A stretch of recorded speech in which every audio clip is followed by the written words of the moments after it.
दुनिया दो धर्रे में बंट चुकी है। अभी रसिया यूक्रेन वॉर खत्म हुआ भी नहीं था कि युद्ध भूमि में एक दूसरे पर कहर बनकर टूटे इजराइल और फिलिस्तीन के बीच जंग और भी भीषण होती जा रही है। हमास के हमले के बाद जवाबी कार्रवाई करते हुए इजराइल गाजा पर लगातार अटैक कर रहा है, जिससे गाजा पट्टी शहर के कई इलाके तबाह हो गए हैं। हमास के हमले में जहां इजराइल के 1200 से ज़्यादा लोग मारे गए, वहीं इजराइल के रैपिड फायर में हमास के 1500 से ज़्यादा लड़ाकू ढेर हो चुके हैं। यह कोई पहला मौका नहीं है जब इन दोनों देशों के बीच युद्ध हो रहा है। इससे पहले कई दफ़ा इनकी टकराव दुनिया के सामने आया है। ऐसे में आज इस वीडियो में फिलिस्तीन और इजराइल के इतिहास को जानने की कोशिश करेंगे। क्यों बार बार इजराइल और फिलिस्तीन की तिल्खियाँ बढ़ती जा रही है? इजराइल पर हुए हर हमले पर हमास का नाम क्यों आता है? और क्या इजराइल ने किसी और की जमीन पर अपना चांद बसाया है? नमस्कार, न्यू इंडिया लाइव में आपका स्वागत है। मेरा नाम है आर्या झा।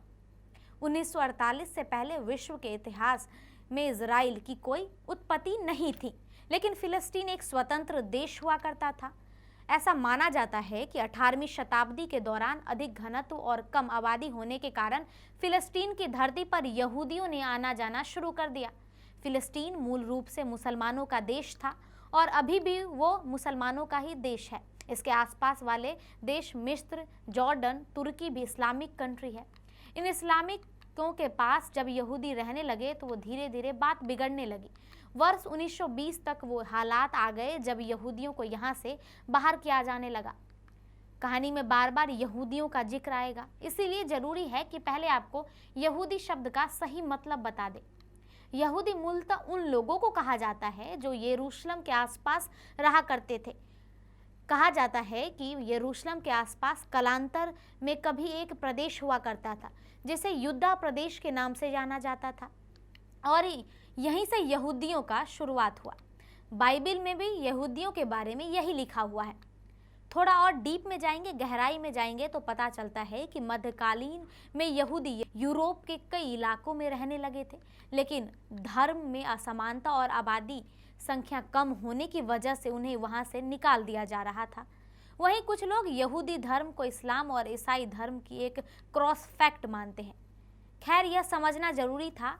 उम्मीद है आप समझ गए होंगे। यकीन मानिए, अगर आप समझ गए होंगे तो सारी गहराई इसी शब्दों में छुपी हुई है।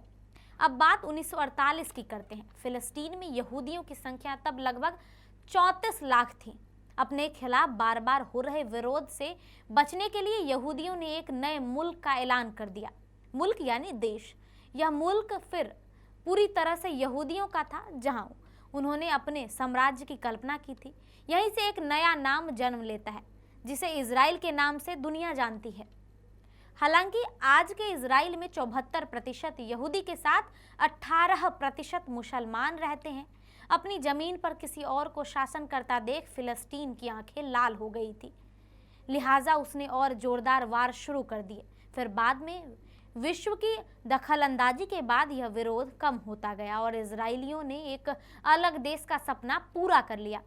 1967 की कहानी इस कहानी से कुछ ज़्यादा ही पेचीदा है।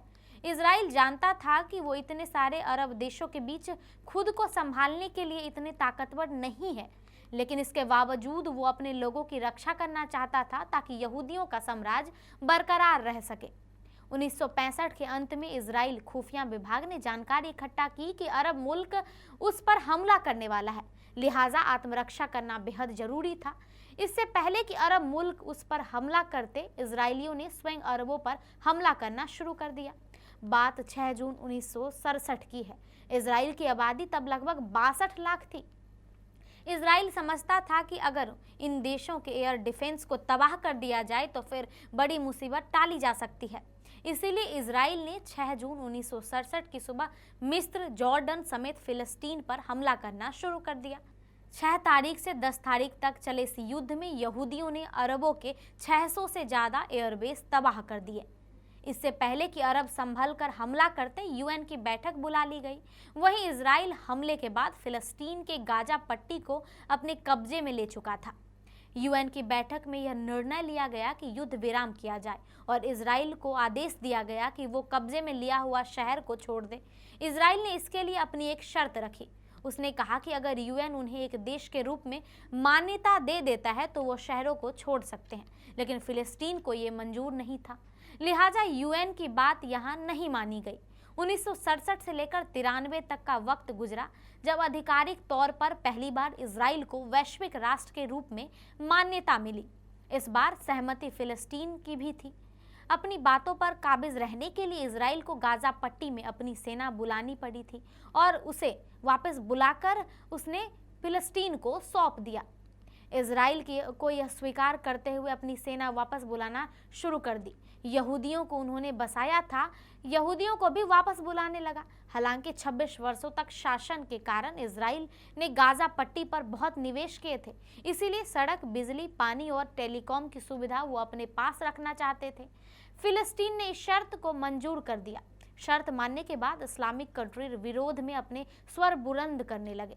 उनका कहना था कि यह आधी अधूरी विजय है जो इजराइल अपनी शर्तों पर हासिल कर दे रहा है। यहीं से हमास की आक्रमण छवि दुनिया के सामने आई। हालांकि इसका संगठन 1989 में ही किया जा चुका था, जो पूरी तरह यहूदियों के कब्जे से फिलिस्तीन को मुक्त कराने के उद्देश्य से शुरू हुआ था।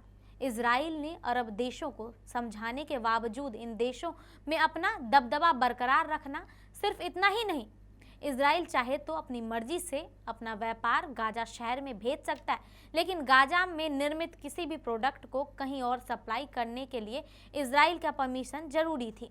जब हमास ने यहूदियों के ऊपर ताबड़तोड़ बमबारी शुरू कर दी, जवाब में इजराइल ने भी गोले बंदूक दागे। बाद में विश्व पटल पर हमास को एक आतंकवादी संगठन के नाम से जाना जाने लगा और उसे बैन कर दिया गया। फिलिस्तीन हमेशा से यह क्लेम करता आया है कि इजराइल ने उसकी 70% जमीनें हड़प ली है, जो कि इजराइल के गठन के समय करीब 40% भर थी, इसीलिए उसे अपनी जमीन वापस चाहिए। फिलहाल चल रही घटना किसी से छुपी नहीं है। बीते 7 तारीख को हमास में गाजा शहर से लगभग 5000 या उससे भी अधिक रॉकेट इजराइलियों पर दागे। पलटवार में जो हुआ वो भी दुनिया के सामने है। बीते 7 तारीख में हुए हमले के बाद में बताया जाता है कि इसके पीछे हमास के कमांडेंट मोहम्मद देफ्त का हाथ है। मोहम्मद देफ्त को द डेथ के नाम से भी जाना जाता है। दुनिया के सामने अब तक उसकी कोई पक्की तस्वीर नहीं आई है। कमाल की बात यह है कि उसके एक हाथ, एक आंख और एक पांव भी नहीं है। जरा सोचिए, जो व्यक्ति इतनी सारी शारीरिक कमी के बावजूद इतनी गहराई से हमला कर सकता है, वो अगर ठीक ठाक रहता तो और क्या क्या कर सकता था। मोहम्मद देफ्त के बारे में एक और बात बताई जाती है कि ये कहीं भी 4 घंटे से अधिक नहीं रहता। ये हर 4 घंटे पर अपनी ठिकाना बदलता रहता है। फिलहाल इजराइल इसी की तलाश में है और हमास के सभी ठिकानों को नष्ट कर रहा है। समूचे विश्व की क्या प्रतिक्रिया आ रही है वो सब आप जानते ही होंगे, लेकिन सच है कि आम आदमी के लिए हो रहे युद्ध में सबसे अधिक त्रासदी आम आदमियों को ही झेलनी पड़ती है। इसी उम्मीद के साथ इस वीडियो को यहीं खत्म करते हैं और जल्द ही एक नया सवेरा होगा और दुनिया ऐसी क्रूर घटनाओं से बाहर निकलेगी जहां अमन, शांति और भयमुक्त वातावरण रहे। ऐसी ही और रोचक और तथ्यात्मक जानकारियों के लिए देखते रहे न्यू इंडिया लाइव। नमस्कार।